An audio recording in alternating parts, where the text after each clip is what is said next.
and welcome to Technology Today. I'm Lynda Seaver. Our topic today is the 50th anniversary of Lawrence Livermore National Laboratory. It was on September 2nd, 1952, when Lawrence Livermore opened its doors with a staff of 75 people conducting primarily weapons research.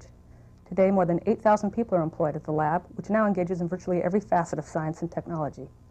With the beginning of the new year, the laboratory launched a number of programs commemorating its 50th anniversary. That spirit continues throughout the year, both at the lab as well as in the Tri-Valley. With me today are Tom Isaacs, Director of the lab's Office of Policy Planning and Special Studies, and Roger Cunning, also from the laboratory's Office of Policy Planning and Special Studies. Tom heads up the committee coordinating various anniversary events, while Roger will introduce a fun new tool for learning about the lab. Gentlemen, welcome and thank you for coming. Thank you very much. Tom, let's start with a little bit about the anniversary. Why is the 50th anniversary as special for the community as it is for the laboratory?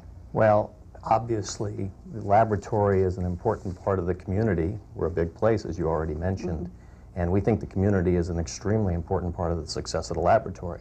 We need to be able to draw on the community for employees, for the kind of support services that we need, and we need to have the kind of relationship where the community feels good about the things that the laboratory does, and so it's important for us to educate the community and allow them to become part of the laboratory for those kinds of reasons. Okay.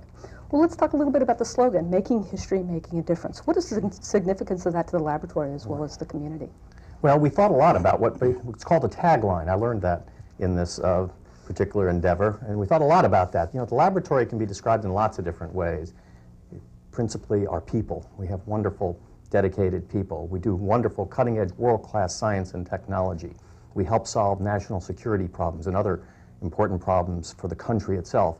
But to put all that in a tagline would make a long tagline, so we wanted to find something that would capture the flavor of the laboratory, and we thought making history, making a difference was the right kind of phrase, because the kinds of things we tend to work on are those things that are really important to the country where we think we've really made a contribution that wouldn't be made otherwise.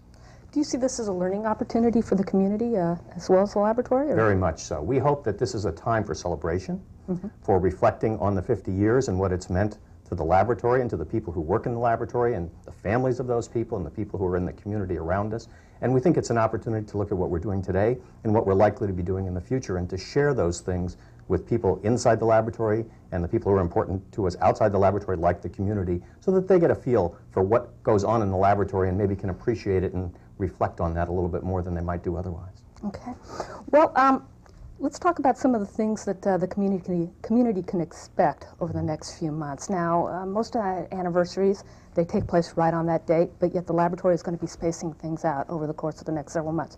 Why did the laboratory decide to do it that way? Sure. Well, for a number of reasons. First of all, there are a lot of things that go on at our laboratory, and some of them go on naturally, and we want to bring a 50th flavor to them and allow people to experience it and celebrate it as those things go on. And there are a lot of different kinds of communities that we care about. First of all, there are employees and their families who are very important and ought to be a major part of this celebration. There are retirees and our alumni who have made the laboratory what it is today and made some wonderful contributions that need to be thought through and celebrated and shared with people. There are the sponsors that we have, the U.S. government, various government agencies, the Department of Energy, and others who have been involved in this, our corporate colleagues, our academic colleagues, and very importantly, the community. And so we've spread out a number of events with a couple of peaks, if you will, throughout the course of the year, so that people can come to and experience various aspects of the celebration. Okay. What are some of the things that we'll expect over the next few months? Well, we'll have a number of things. First of all, we have a special speakers bureau that's been formed for this 50th anniversary, and a number of volunteers from the laboratory very interested and excited in going out into the community and into the schools and sharing with them some of the highlights of the 50 years.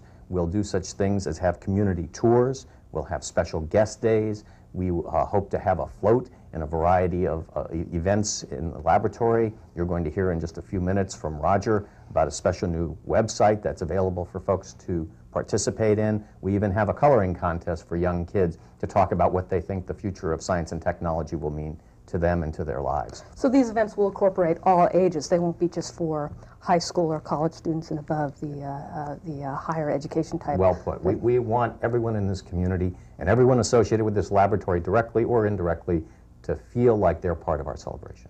And when you mentioned floats and you mentioned some speakers, will there be any sort of exhibits going out? I know things like the fair, that sort of thing. Yes, we are putting together some special panel displays and posters and we will find the right kinds of opportunities like the fair, thank you for mentioning that, like the rodeo and so forth, like school events, science fairs. We are going to work very hard with the community and through the community to make those kinds of educational and fun experiences available for folks here.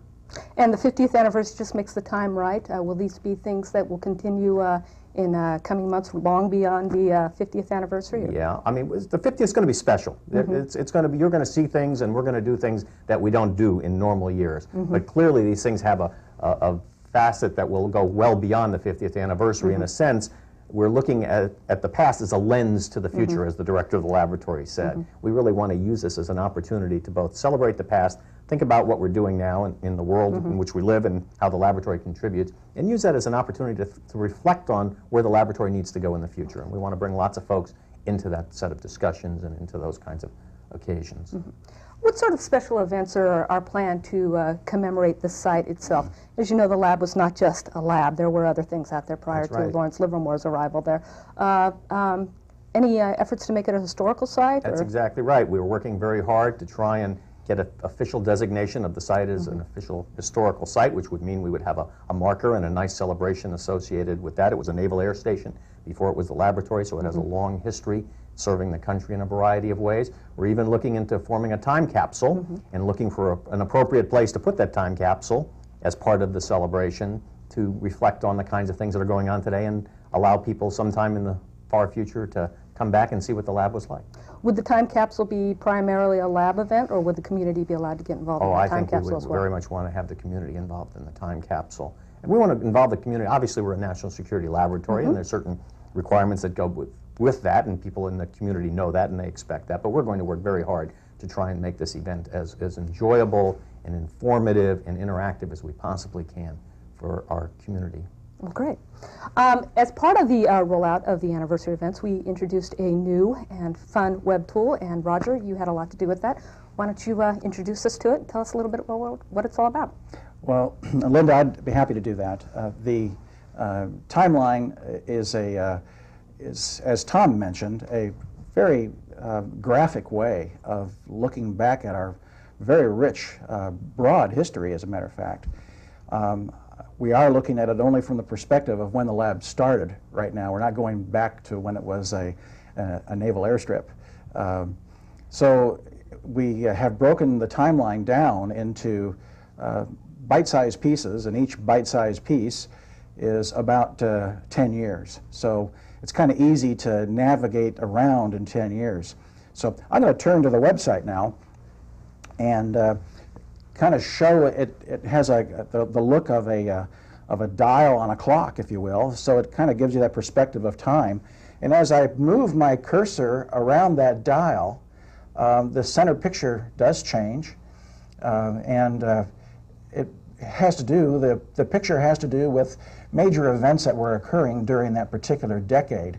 And you can see that E.O. Lawrence was the founder, co-founder, I should say, and it basically comes around to the current time. Now, you will note that the timeline continues past the year 2002. Up at the top, I have 2010. So this is not meant to be a timeline that ends right now at 50 years. You say, well, gee, Roger, you just took us around that, and I didn't see anything except the center picture changing.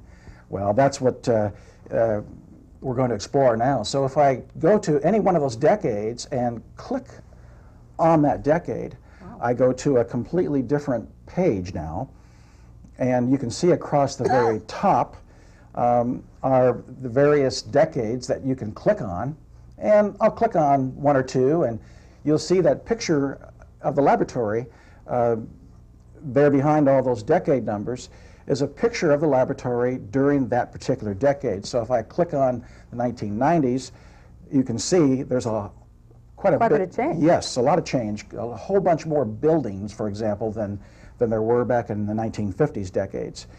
So instantly, at the very top, you have the opportunity to see a change that's taken place. I'd like to point out a few features of the timeline for viewers that want to try this out on their own, just to make sure they don't overlook some things. Down the left-hand side, or the left column, is a search a window that you can put in virtually any kind of a word or combination of words, and it searches the entire timeline site. So if I wanted to find out about a particular program or a particular scientist researcher at the lab, I could just type that in and that'll pop on up. It'll pop right up, that's right.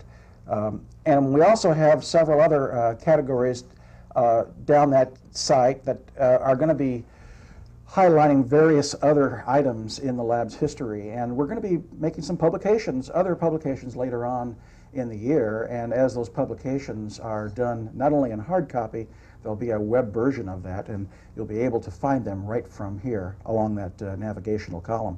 Would these be publications as they pertain to the decade, or would these be publications that are anniversary related? Anniversary related. Okay. Okay. Go ahead. With each decade, I see decade by decade, but don't you have something that picks out a particular year? For instance, if I want to learn about 1974 rather than just the 70s, can I get information that way? You sure can. As a matter of fact, if you scroll down, this is kind of a lengthy page, but if you scroll down, there's a section called Employees and Programs. So if you click on that, you'll have what's referred to as a pop-up window that comes up, and it talks about the various numbers of employees. That's kind of like a graph, and it shows the various numbers of employees, and it's color-coded by the various programs that existed at the lab. I'm going to have to scroll down a little bit so you can see toward the bottom, and it's designed so that when you put your cursor over that little hand, that little ribbon, it tells you in large print the actual program and the number of employees at the beginning of that decade, and as well as the end of the decade. And so as you pass the cursor further up that ribbon, it changes, and you can see all the way to the top then. In this particular case, we also had a program that kind of went away in the middle of the decade, so we've got a spot out here where it shows you those numbers. Well, sure. And then within that window, at the bottom, you can click on the previous or the next icon, and it gives you a different decade that you can again find those numbers. So that's a very nice feature at looking year by year almost. You can see throughout that decade the items. I understand there's a number of films on this website as well. If I wanted to find out either some historical information on how the lab was formed, various programs, that sort of thing, with each decade you have a number of films. That's right. And that's kind of the fun part. As I mentioned, the website has some future, and it has future as of this moment. It's not intended to ever be totally complete. However, we're very close to finalizing, I'll call it the initial setup for this particular celebration, which means it's not quite finished with all the movies. There will be movies in all of the decades. Today, we only have a few that I'd like to show. However, there'll be an abundance more. If I click on the 1960s and go to that decade as an example, and I'm going to scroll down while I'm here and go to a little thing here called movies. So I click on movies, and before I click on that, I think I'm going to point out just to the left is this large crater called the Sedan crater or Sedan event. That was a test done back in the 1960s. Part of the plowshare program that you mentioned that closed in 70s. Thank you very much. And to get a perspective on size, that's about 1,200 feet in diameter. That's 4 football fields. And it's about a whole football field in depth. So it's a pretty good size hole in the ground. And I'd like to show you now a movie on how that crater was made. So we have the ability to view movies in either QuickTime or streaming real player to accommodate lots of different kinds of computers or connections to the internet. In this case, I'll just... This close-up view was taken from a ground station 3 miles from ground zero. The dome rose to a height of 290 feet before it vented at 3 seconds.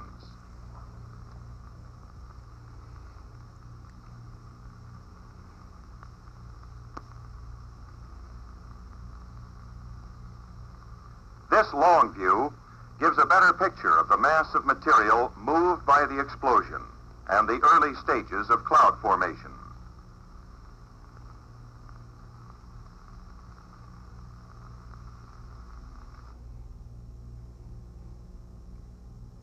Well, as you can see, that was quite a massive explosion. Yes, it was. And of course, it left behind quite a large crater. And as you can see by looking at this window, there are several other movies that are in that decade and the other decades as well. One of the favorite movies I like, and I'll just do one more movie, and that'll be enough of that, but it's a fairly short clip on the birth of the laboratory. And so let's just play this. It runs for about 1.5 minutes. And who will we see in this? Well, you'll see the two co-founders of the laboratory, Ernest Lawrence, a little shot of Dr. Edward Teller, and it's, at the beginning at least, it's narrated, and you'll see him, the very first director of the laboratory, Herb York. Okay. In 1952, New Year's 1952, Ernest asked me if I would come in and see him soon, that he had something he wanted to discuss with me. And I was always eager to have a discussion about anything that Ernest was interested in, so I dropped in very quickly, just within days. And the question it turned out that he wanted to discuss, was whether or not there should be a second nuclear weapons laboratory. And he just put it to me that simply. He said that he'd been thinking about it, that he in fact had been asked by somebody on the Atomic Energy Commission about that question, and he wanted to know what I thought. And within a matter of some weeks, I reported back to Lawrence as the result of my trip and told him that yes, I thought there was a role for a second laboratory. In September of 1952, at an abandoned naval air station near Livermore, the second laboratory was established. Here, Ernest Lawrence combined the fresh talent of several young physicists and engineers from the Berkeley Laboratory under the supervision of Herb York with the mature technical know-how of Edward Teller to seek innovative ideas and design concepts. It's wonderful to be able to have a perspective of how the lab was formed. You don't want it to end. Well, keep going, keep going. It's just fascinating stuff, actually. I would imagine this was no simple task to put this website together. It's been quite frankly, it's been in the making for a long time. In fact, the first generation of this is a paper version. It's been a very popular display at the laboratory. Visitors, guests, and lab employees themselves find it very fascinating. It actually took quite a number of people when that was first crafted about 6 or 7 years ago. And we've maintained it and updated it every year. However, it was always my dream to eventually try to get this onto an actual website. And there's been a wonderful collaboration by not only the people who helped with that paper version of the timeline, but by our folks in our internet publishing team at the laboratory to help out in terms of its design of the website. And I think I'd like to acknowledge all those folks. The original paper version, there was a great deal of help by Denise Kellum and Arnie Heller and Beverly Bull, who works out of our archive section. And we've been maintaining this all along. Naturally, that was coordinated with all kinds of people at the laboratory who had been around, including former directors, had an opportunity to help out with this. But I imagine for something like this, it wasn't just those three. I imagine every program, every director at the lab had to become involved in one way or another. That's right. And so there's been a tremendous amount of input from a lot of different sources. And today's modern version, the internet publishing team, in particular, I'd like to thank Jeff Sketchley and Pam McGregor for helping out with the latest version of this. And they have a whole team of people also helping them out with artistic design and editorial work as well. So it's quite a big effort, yeah. Will we see any changes to this timeline other than updates? Will the format, anything like that, change over the next few months? Or? Anybody in the business of internet publishing knows that you have to have a new look every once in a while, otherwise it gets kind of stale. And so we will be looking at future options and to include modern technologies that kind of spice it up a little bit to give it a fresh look. So over the next few months in particular, I would say the look and feel is going to be roughly the same. But as we progress into the future, I'm sure it'll change. And how often are we updating this? Oh, this gets updated very, Every very day? frequently. As a matter of fact, if I will go to the 2000s decade, and that's what we're in right now, in going to the 2000s decade, even things like, and these are brand new programs that are working on things. For example, our NIF, our National Ignition Facility, the conventional facility has been completed. So if I click on a particular article and am able to, in a pop-up window, receive more current information, anytime those articles are finished, we include them. We have other monthly publications, and quite frankly, the laboratory's own newsline, our weekly publication, often have great articles that we feature, and they'll be part of the timeline. And even over in the very upper right-hand corner of each decade, there is a section called This Decade in History. It's kind of a perspective to talk about what else is happening in the world. So if I click on 01, which was just this last year, you can see some items that occurred last year, like the Spencer Abraham being named the Secretary of Energy. Unfortunately, there was the September 11th events, but they are noted, obviously, because it was a major event. And all through all the decades, we have this kind of reference to the rest of the world as well. So it helps put things in perspective. So these are events that would have guided the lab and things that were pertaining to the lab? Absolutely. In many cases, they had something directly to do with why we were doing some of the programs. Tom, I take it this website will also go out with the speakers bureaus, with the Fun with Science kind of events. We will be making this thing known to various schools, community groups, that sort of thing. They can play around with this. Exactly, Lynda. I mean, we're very proud of the folks and Roger who put this together and continue to work on it. I'm really pleased, and we want to take full advantage of the website and the other kinds of tools like this that are coming out as part of this occasion and that come out of the laboratory in general. And one of the things I want to mention is if people have ideas themselves after having visited the website, if things that they think would be interesting, we'd love to hear about it and see how we can incorporate some of the ideas from outside the laboratory and some of those users in ways that they would find of interest to them. We will be flashing up an address where people can provide input, but is there some sort of mechanism on the website for people to interact with this website? Or? There sure is. In fact, if you go to the actual beginning of the website, at the very bottom is a place to contact. At the very bottom of the screen says, for more information, please contact. Of course, that's me, Roger Cunning. And if you click on my name, it will open up a window that you can put an email message into, and obviously it will come directly to me. Oh, great. Tom, this timeline is loaded with so many features. As you take it out to the community, what do you want people to get out of this? Well, we started the show by talking about the fact that the laboratory's 50th anniversary is all about making history and making a difference. I think the timeline is a wonderful example of how people in the community can, for themselves, take a look at the various things we've done at the laboratory and with our partners over the last 50 years to make history and to make a difference. And I think by going through the timeline, and there are a lot of features in there that Roger didn't have a chance to explain yet, I invite people to work their way through and have fun with it. I think you'll see that there's a tremendous variety of things that we've done over the past 50 years that have had a profound effect on our country and our well-being, and we're very proud of that. I'm very proud of that on behalf of the laboratory. And I think we want people to have a sense of the kinds of changes that have gone on in the 50 years and how the laboratory continues to focus on the problems that are important to the country at this point in time. And Roger, if somebody wanted to find the timeline, where would they find that? There's a couple of ways. One is they can go to the laboratory's main home page, and that is at www.llnl.gov. And when they're there, toward the bottom of that page, there's a great big banner that says Timeline on it, the history of the laboratory. They can click on that.